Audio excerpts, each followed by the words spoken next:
Today I'm going to show you how to change the head on your string trimmer. Whether it's a straight shaft or a curved shaft, this process is pretty much the same. So today, as you can see, got a big old hole right here.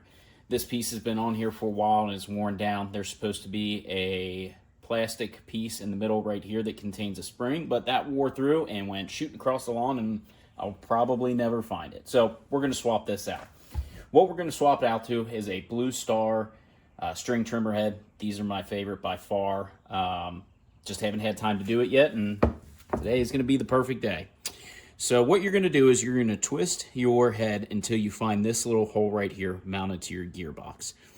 And you're going to slide in anything that'll fit in there. It could be a screwdriver. In this case, I'm using a hole punch because it was handy, it was close by, and it fits. Now, normally, you're going to do lefty-loosey, righty-tighty, but string trimmer heads are reverse threaded. So we are going to go righty-loosey, lefty-tighty. Try saying that 5 times fast. So we've got our broken string trimmer head removed. While you're in here, you want to check and make sure that you don't have any line or string or anything wrapped around any of these threads. It's a great time to clean it off. We're going to take our new string trimmer head, and with our hole punch still in there holding everything in place, you're going to screw it on counterclockwise.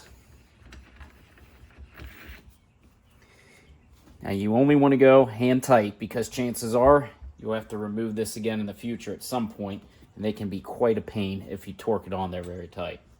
Once you've got it on there, the job's finished. This has now been replaced. All I need to do is put some string in it, and I'm ready to go.